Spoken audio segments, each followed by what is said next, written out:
Thanks for staying up later. I'm Bob Costas. Many of you know Debbie Allen from her role on Fame, from her role as Howard Rollins' love interest in Ragtime, and if you saw her on Broadway in Sweet Charity, you had to be impressed, and we'll talk about all those things as the half hour rolls along. But let's begin with A Different World, because you kind of have the job, I think it's fair to say, to draw a parallel to sports. You're the coach who comes in to a talented team, but they've had a bad record last year and things weren't working exactly right, and you got to pull it together and make it all coalesce. That's right. Well, I think the first thing I had to deal with was a morale problem, and that's why that calling me a coach certainly fits the bill. I had a wonderful cast of actors who were pretty unhappy and not really feeling that they were collaborating and doing stories that they felt were topical enough or whatever. And then I had a bullpen of these very talented writers, and there seemed to be a separation going on between the producers and the writers and the cast, and they needed to somehow come together. So that was my biggest job, was to go in there and make it all come together, and that I think I certainly have accomplished. So you directed all the episodes last season, right? All the episodes. And what's the role for you coming up this year? Same, or expand to producing? Or? Well, I produced and directed every episode. I was the producer and the director. There were other producers as well. Well, you're in television, you know, honey. We all have to have that title, darling, to have that little title. Doesn't matter about the money, just get that title. This season coming up is, we're talking about it now. I only signed to do 1 year of A Different World because I have such an interesting life, Bob, and a big career, and I'm moving in so many directions. I have a big record album coming out in May. I'm doing a movie of the week right now for Disney. I have a full life at home. So when I came into A Different World, I thought this was a wonderful challenge for me to do, to come in and make this show come together. At that time, I thought I was going to have Lisa Bonet, certainly, to put her back into the show. And I did what I'm supposed to do in my year's time. Now we're into major talks about, Debbie, would you like to stay, or maybe do another show with us, or right now we're in major conversations about it. Will you have Lisa Bonet in the future, or I would pretty love to have Lisa Bonet. You know, I think America and most people have such a misconception about that child. She really took the rap, in my opinion, on that first year in a way that was really unfair. I mean, a lot of the bad press that she got, maybe she has an exotic personality, but certainly it sold a lot of papers, so we can't get mad at her about that. But in terms of her temperament and what she was looking for, when I sat down and talked to her when I first came on board, we had some really heart-to-heart conversations, and some of the people that had been there the year before me never even bothered to ask her, is there a story you would like to do on the show? She was just so excited and thrilled that somebody was really communicating with her. So I felt that there was a big communication problem, and she certainly was the scapegoat for a lot of that drama. You're a graduate of Howard University, and I'm just guessing, just from the superficial evidence, I might be wrong, but that Bill Cosby and some of the people who have an interest in A Different World probably saw that, in addition to your other talents, as a plus, because here's a program set in a predominantly black university and trying to capture that realistically. Yeah, I think that really made me the right candidate. My experience on Fame dealing with young people, my own energy, my ability and development as a director, and certainly being a black woman and being a product of a black university, Howard University, made me the prime candidate. And I think Bill said, go get her. And they did. It seems to me that while certain projects need to be made that deal specifically with the black experience, it'll also represent a step forward when we see films and TV shows where whites are the principal characters, but the next-door neighbor just happens to be black, and the fact that they're black doesn't have anything to do with it. They're not black for the purpose of having a black person to make a sociological statement. Lady goes to the doctor happens to be black. Well, I've been saying this for years. I mean, this is, I think I would probably be very frustrated as an actress if I had not taken the time and had the ability to develop myself in all these other ways. Because I mean, Glenn Close and Meryl Streep, these are my contemporaries, and they get to do all these accents and practice and do all these wonderful parts. And I've always said, you know, why couldn't I be the neighbor in Kramer versus Kramer? Why not? Mm-hmm. Why not?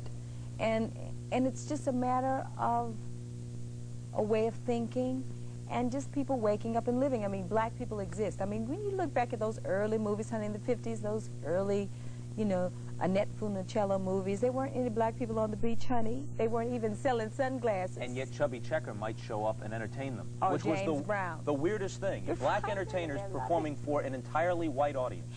But, you know, we exist now. We are on the Supreme Court.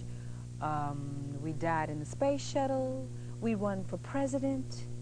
We run television networks. We are the #1 show on TV. We are here, so I think it's time.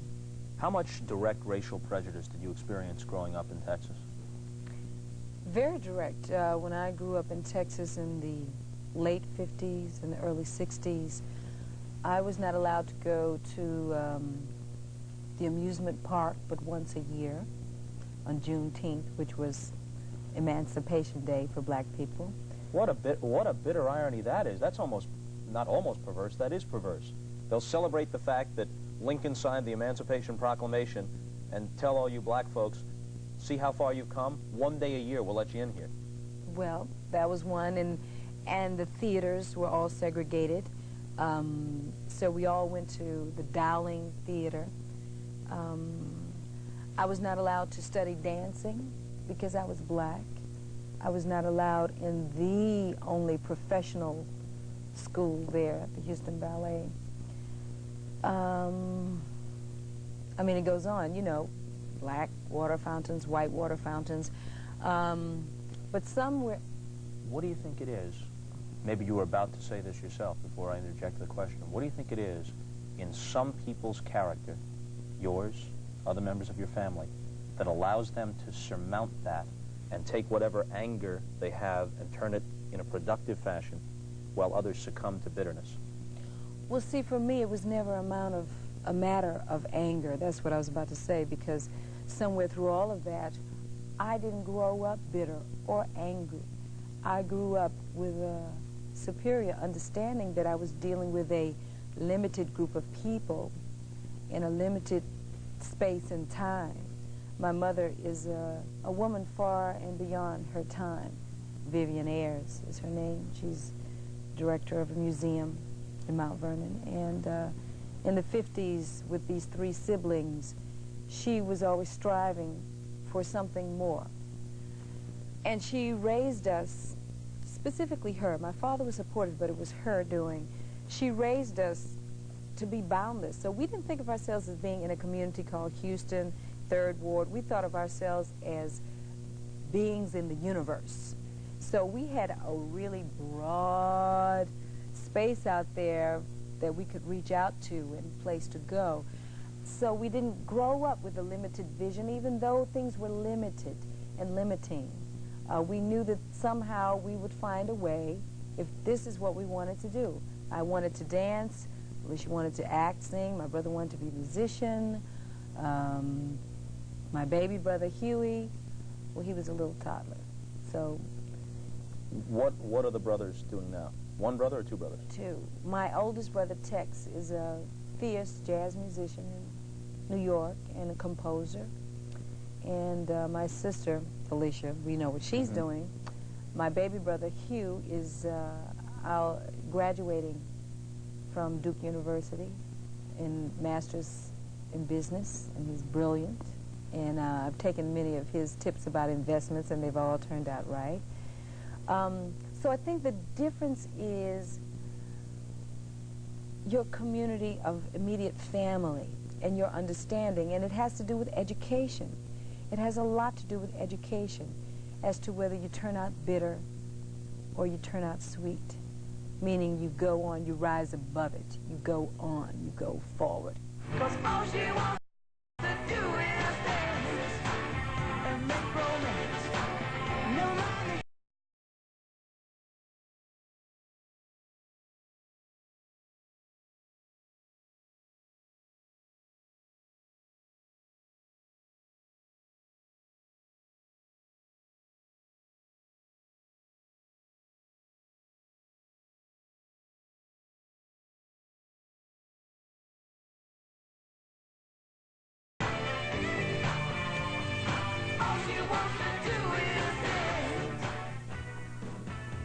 Stay tuned. Later in L.A., we'll be right back. But you're not sure if you want to perform? There was a time when I was sure that was all I wanted. Then there was a time when I was sure all I wanted to do was teach. And now... What? Now I'm not sure about anything. Oh, Elizabeth, I want to dance. I want to dance. I better get back to work before I cool off. A look back at Fame. Weird history for that show. Critically acclaimed, Emmy nominations up one side of the wall and down the other. Doesn't make it on network television. And then has like a 6 or 7 year life in syndication. I know. It's wonderful. It gives a new hope to television series that don't quite make it. I mean, we were on NBC on Thursday nights, same time Felicia's on right now, 8 o'clock. And at that time, NBC was not #1. And we were struggling against Tom Selleck and that bikini bathing suit he was wearing. And after 2 seasons, we got canceled. Our hearts were broken. And then syndication picked up that ball and ran with it. And now... When we say syndication, not syndication of repeats. New shows, new production for 5 or 6 years. Yeah, new shows, all new series, all new episodes. And it's another life, I mean, because it's really tough in this game. Goodness, you know, when you do a television show and you get a rating of a 14 or 15 share, I mean, that means maybe 15 million people saw you, and that wasn't a hit. I mean, you know how many movies don't get that kind of an audience. How many times would you have to do Sweet Charity and fill that theater? Darling, that leg would be, they'd have to put it on a string, honey, and do it like that. So I don't know, it's very competitive, but I was thrilled that Fame had another life, and we deserved it. And bravo. Gwen Verdon had created the role of Sweet Charity, and then Shirley MacLaine, another heavyweight, comes along. Did you study what they had done, ask people about their approach when you played the role, or did you just walk in and say... I just walked in and did my thing with Bob Costas. He liked my quality. He would never try to make me like them. I mean, I couldn't be like them. No one can be like anyone else. You can't be Gwen Verdon. She's one of a kind, as is Shirley. And I hope so am I. But he liked my Charity because he thought I was feisty, a little younger, more of a street fighter. And I had a ball playing that role, and it was wonderful. It came at a great time for me because on Fame, I'll never forget, you know, every year, even after I got in syndication, I'd sit up there humming at those Emmy Awards, nominated for Best Actress. And I knew I was never going to win because, you know, Cagney and Lacey were dying of cancer, honey, getting raped. And there I was talking about who's going to dance the lead. Well, it always was Jean Anthony Ray, you know, so my...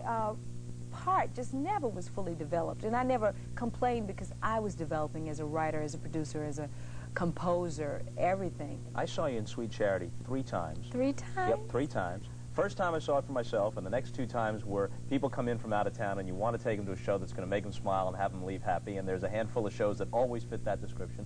So I took others to see you a second and third time. And the audiences were predominantly white, as Broadway audiences are, and they delighted in your performance. But what I'm getting to is, I wonder if when you started, people said, this is a white role. What are you doing here? Well, I don't know. You know, actually, I never suffered with that. I mean, the only thing I would hear occasionally was that Debbie Allen is great in this part, but somehow I feel the ghost of Gwen Verdon. And I'm like going, honey, she's not dead yet. What are you talking about, the ghost of Gwen Verdon? She's alive and kicking. What are we talking about? I think it's a classic part, and in theater you have to allow that to happen. Be you white, black, Asian, whatever you are, if you can play the part, I think you should play the part. When they offered me the part, I don't think they had anybody else that was a triple threat singing and dancing and acting star that could not only play this part but bring in an audience. And all of that together, I think, made me the right combination.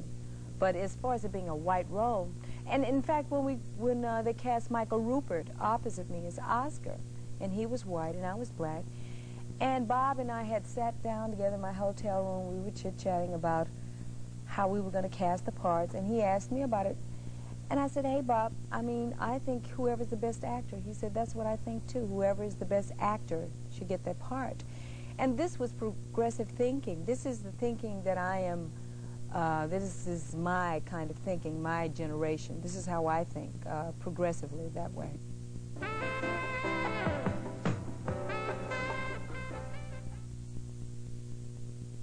It's quite a coincidence that you're married to Norm Nixon, the former Laker and Clipper, and your sister, Felicia Rashad, is married to Ahmad Rashad. Is it just coincidence, or do you think there's something about your respective personalities that would have made athletes particularly attractive to the two of you?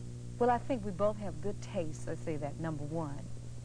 And I think number two, growing up in Texas, in Houston, Texas, where sports was the center of our life. I mean, the Oilers, the Dallas Cowboys, I mean, your whole life was around football. And in high school, everything we did had to do with the game.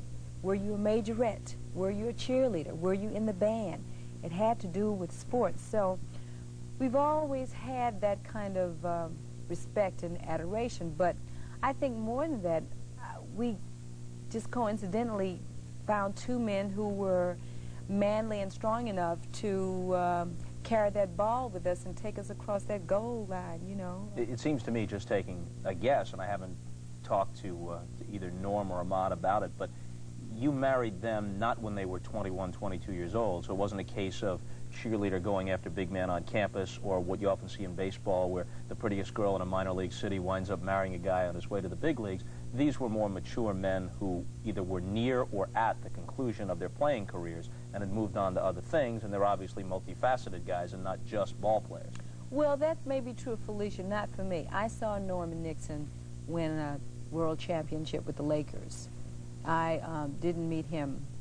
I met him when he was a rookie. We were in a terrible movie together called Fish That Saved Pittsburgh. It starred Julius Erving, honey. That was the end of his acting career, darling. I love you, Julius, honey. Don't get mad. We all go through Marv Albert was in that movie, too. Was it? Yep. You were in it? You don't remember? Honey, I don't know. I watched it once. But no, Norman, actually, when I first met him, I was like, honey, who is this little whippersnapper over here? Does he have a green card? What is he? Who is he? And I loved watching him play. I met Kareem Abdul-Jabbar, all of these guys in the same stroke, Julius Erving, and I was like amazed at all this power. And Norman and I became friends, and I was friends with him for a few years before we became romantically involved. And I watched him play, and I was amazed at his ability. And when I became involved with him, I really felt, because Norman, I'm sure, as Ahmad, had his pick of women. They were running after him, honey. They're still running, but don't try it, darling, because I'll have that knife out. But Norman, I think, was very attracted to me because I was about something also. I had a career, and I had a life that was equally important to me as was his career, was to him. And that made us very compatible. Because it's really tough with these guys, whether they're in sports or whatever, when you have a great deal of visibility, if you have a spouse who's just there for you and has nothing else to do, it's kind of tough because you're dealing with all that adulation. If somebody's just in the background all the time, sometimes it creates a lot of problems. And it was wonderful because he would go with me to the Emmy Awards, and I'd be the focus, and then I'd go with him, watch him play, and nobody cared about my autograph. They were just mobbing him. And so Felicia and I have had conversations about that, because I said to her, I said, you know, the difference, there's a difference here because you never saw Ahmad. You were not with him when he was carrying that ball across that line. I mean, he had some amazing games. I remember his games. I mean... You are much more the sports fan than she is. Maybe She may have become a sports fan since, but it struck me, having met Felicia around the time that she was being courted by Ahmad, wonderful woman, obviously, not really a terribly knowledgeable sports fan. Well, she knows about it now, I guess. Sure she does. But I said, you know, you've got to get out those tapes, girl, because I know. I mean, because Norman, we were talking about, you know, how great Ahmad is, what a great athlete he is, and what he was. And he didn't have to retire when he retired either. It sort of ties in with the old famous quote, DiMaggio and Marilyn Monroe. And they began courting after DiMaggio's career was over. And she went and entertained the troops in Korea. Came back, got off the plane. He asked her how the trip was. She said, "Joe, you've never heard such cheering." He looked at her and he said, "Oh, yes, I have." All right. Well, darling, I'm on my way to Italy. Maybe I'll entertain somebody over there. That's where Norman is playing right now. We'll take a break and come back. It's Debbie Allen tonight on Later. Tom Snyder. Accommodations furnished by the Sheraton Universal Hotel, the official hotel of Universal Studios. On your next visit to Hollywood, visit Sheraton Universal Hotel, the home of the stars.